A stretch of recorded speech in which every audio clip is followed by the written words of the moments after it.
अल्लाहुम्मा सल्ली अला सय्यिदिना व मौलाना मुहम्मदिन व आलिहि व इत्रतिहि बिअदद कुल्लि मालूमिन luck. बिस्मिल्लाहिर रहमानिर Rahim. Markaz तसव्वुफ़, centre of सूफीज़्म, सूफीवाद का केंद्र से तसव्वुफ़ का ये खादिम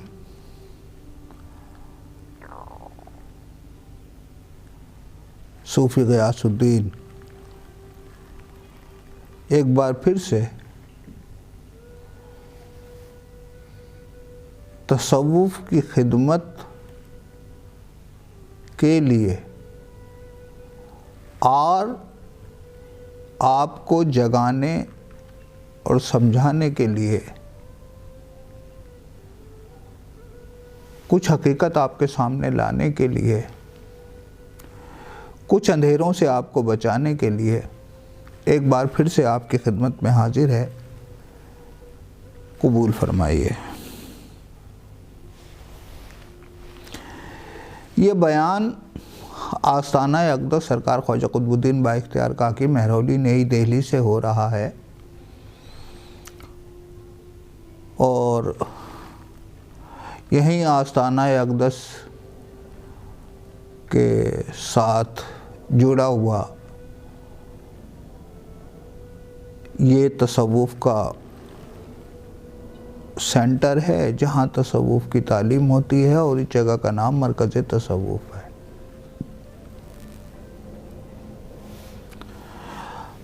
हमेशा की तरह आज की बातचीत का भी उन्वान है, रखा गया है, होता है। आज की हमारी बातचीत का उन्वान है मखलूक का खून। आज की हमारी बातचीत का उन्वान है मखलूक का खून। मखलूक बनने वाली चीज़ें, खालिक बनाने वाला। और ये उन्वान मसनवी सरकार जलालुद्दीन रूमी की एक लाइन से लिया गया है। मसनवी सरकार जलालुद्दीन रूमी के बारे में पहले भी बातचीत हो चुकी है। उसी बात को आगे बढ़ाते हुए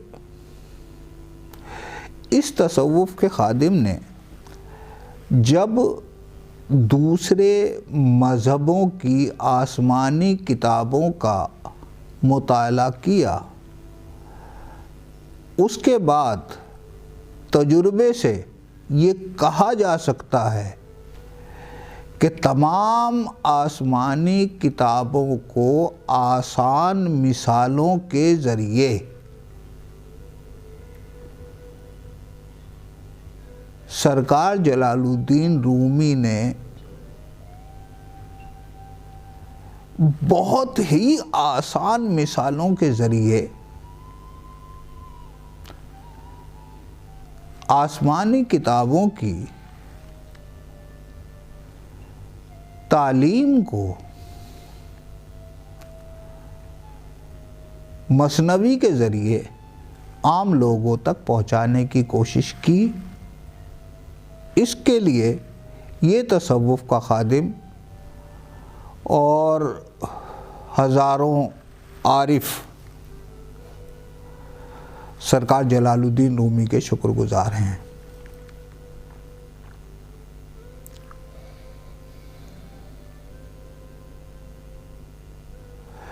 मसनवी में छोटे छोटे किस्से हैं और उसके बाद हिकमतन नसीहत हैं।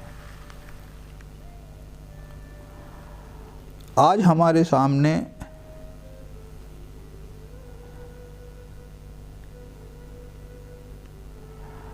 मसनवी का तीसरा हिस्सा है जिसका वर्का नंबर शायद 29 से हम लोग, नहीं 27 से, पहले 29 से इरादा था लेकिन फिर 27 से दफ्तर तीसरी जिल्द और वर्का नंबर 27 वहाँ से शुरू करते हैं। पहले एक छोटा सा किस्सा, फिर उसका अंजाम।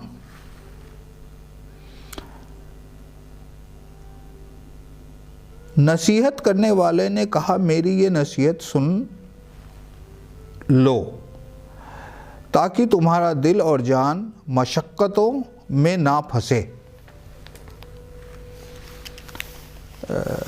समझ और कान इधर ही रहें तो बेहतर होगा, वरना आपको दोबारा सुनना पड़ेगा, चूक जाएंगे आप।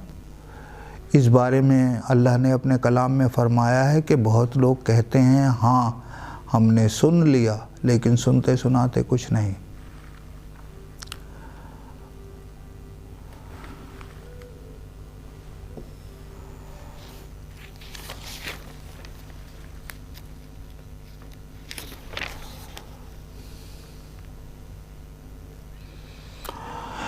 घास और पत्तों पर कनात कर लो,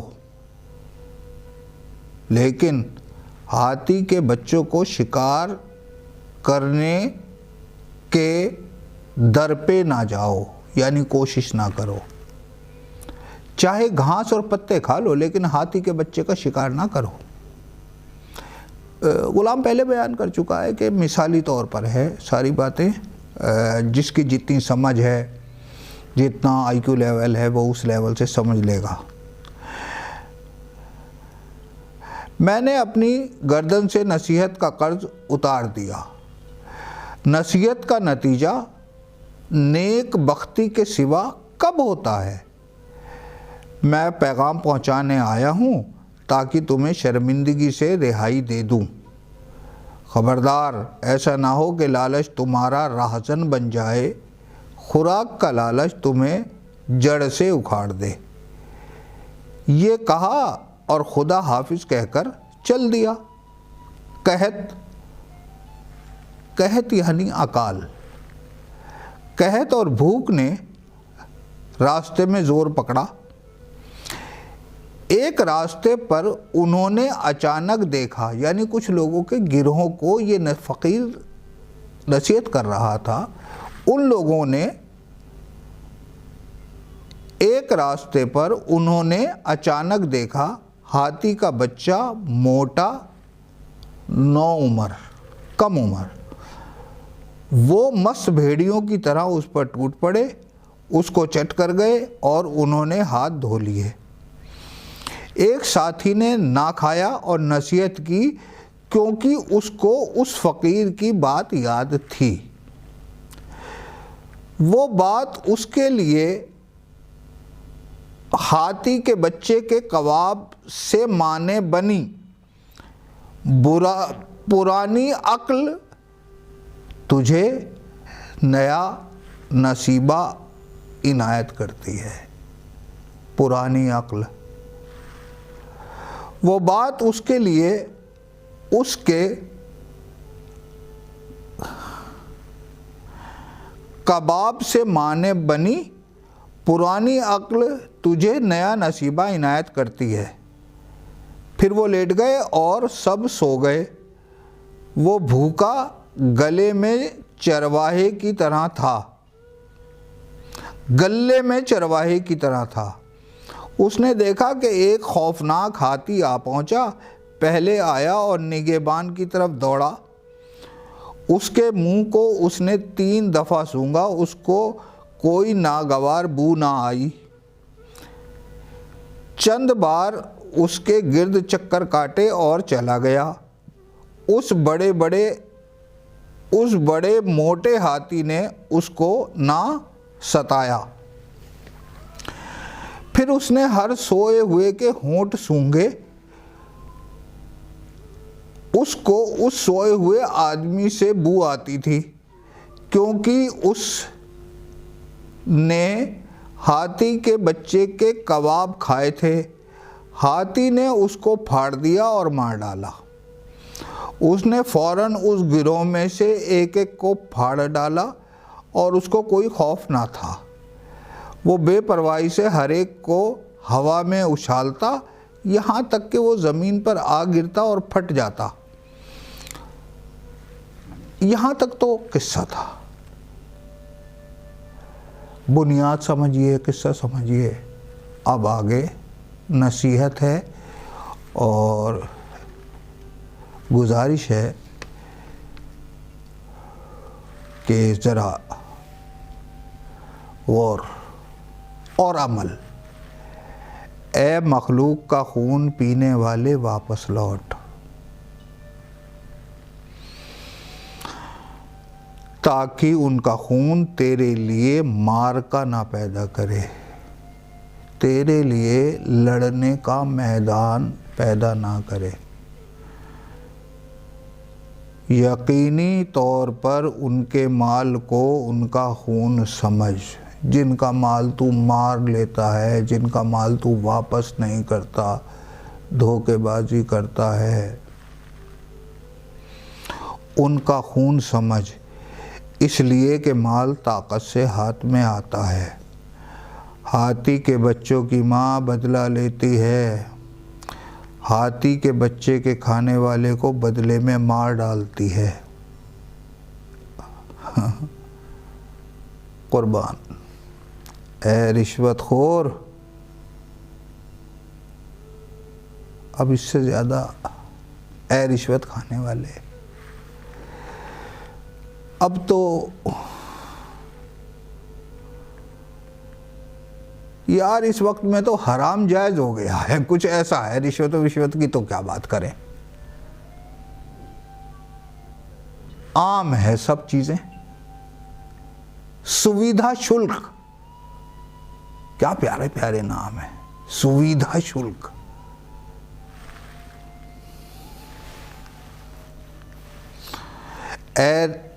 ए रिश्वतखोर, तू हाथी का बच्चा खाता है,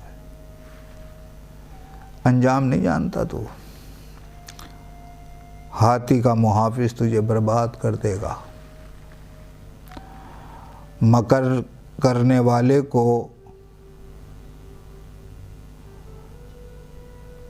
मकारी करने वाले को बू ने, जो हाथी के बच्चे के गोश्त के जो कबाब खाए थे उसकी बू ने, मकर करने वाले को बू ने रुस्वा किया।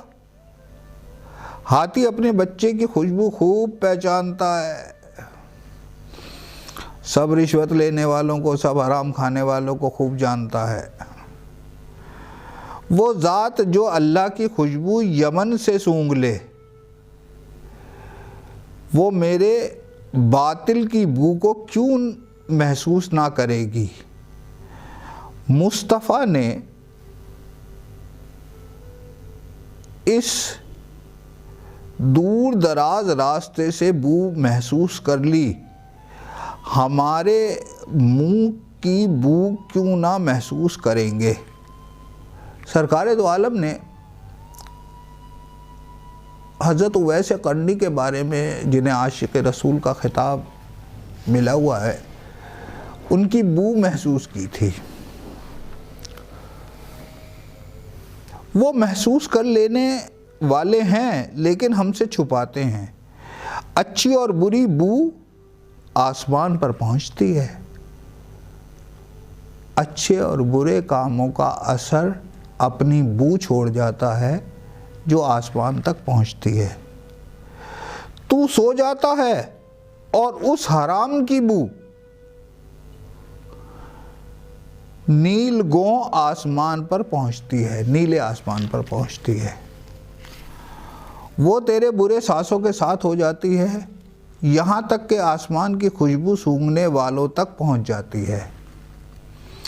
तकब्बुर की बू, गुस्से की बू, हिरस की बू, प्याज की तरह बात करने में महसूस हो जाती है, जैसे प्याज की बू महसूस हो जाती है। अगर तू कसम खाए कि मैंने कब खाई है, प्याज और लहसुन से मैं परहेज करता हूँ, उस वक्त कसम तेरी चुगली खाएगी और साथियों के दिमाग से टकराएगी। यानी अगर कोई आदमी प्याज और लहसुन खाकर ये कसम खाए कि मैंने प्याज और लहसुन नहीं खाया, तो उसके मुंह से आने वाली बदबू खुद गवाही देगी कि वो झूठ बोल रहा है। ये बयान है।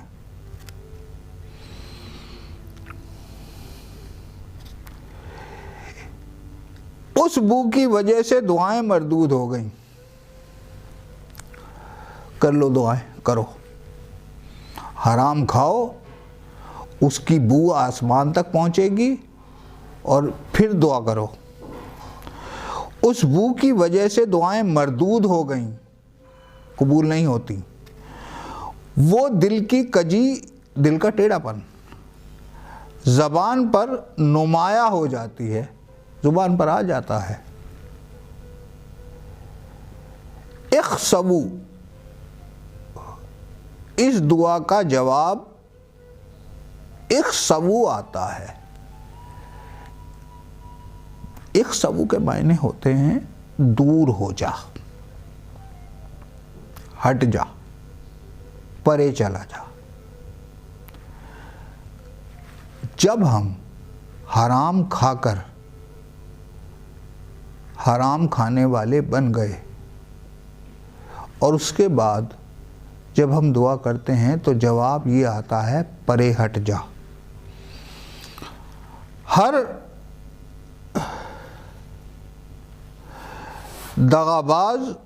दगाबाजी का जवाब मार की लाठी होती है, अगर लफ्ज़ टेढ़े हों और मायने सीधे हों। अब थोड़ा बारीक और समझ लेने की आदत, समझ लेने की कैफियत, ये तसव्वुफ़ का खादिम आप पर छोड़ता है। अगर लफ्ज़ टेढ़े हों और मायने सीधे हों, वो लफ्ज़ों की टेढ़ अल्लाह के यहाँ मकबूल है, और अगर मानी टेढ़े हों और तेरे अल्फाज अच्छे हों, वो अच्छे लफ्ज़ दमड़ी के काबिल भी नहीं। वो सच्चे बिलाल अजान में लफ्ज़ हय्या को आजीज़ी से हय्यी पढ़ते थे। यहाँ तक कि उन मुनाफिकों ने कहा, ए पैगंबर, दुरुस्त नहीं है, ये गलत है। इस वक्त के ताबीर की इब्तिदा है, तामीर की इब्तिदा है। ए अल्लाह के रसूल और नबी, एक ज़्यादा फसीह मुअज़्ज़न ले आइए। दीन और नेकी की शरह में ऐब होगा लफ्ज़ हय्या अलल फलाह को गलत पढ़ना। पैगंबर का गुस्सा जोश में आया और फरमाया, एक दो इशारे छुपी हुई इनायतों में हैं कि ए कमीनों, अल्लाह के नज़दीक बिलाल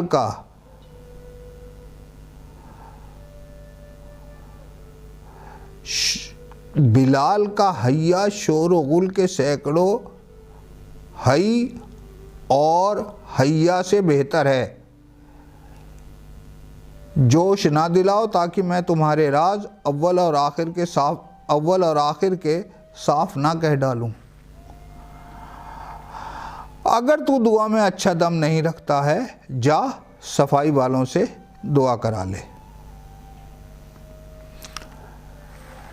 इस छोटे से हिस्से का मकसद सिर्फ नीयत का साफ होना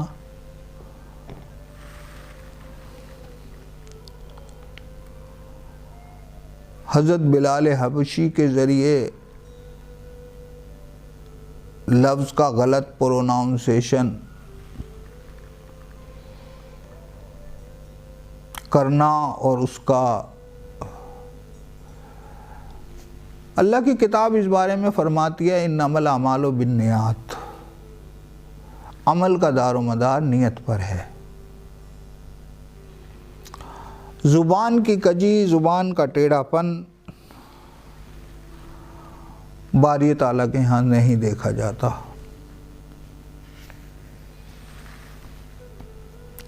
उसके यहाँ हुजूर क़ल्बी, नियत, सच्चाई, जज्बात, मुलामियत, ये सब मायने रखते हैं। बहुत बड़े बड़े ज़ेरो ज़बर के साथ अल्फाज, मक्कारी भरे अल्फाज अदा करने उसके यहाँ नहीं काम देते।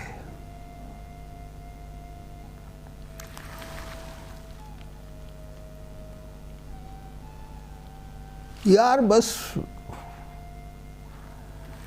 सच्चे हो जाओ, और क्या है, कुछ ज़्यादा मुश्किल नहीं है, आसान है।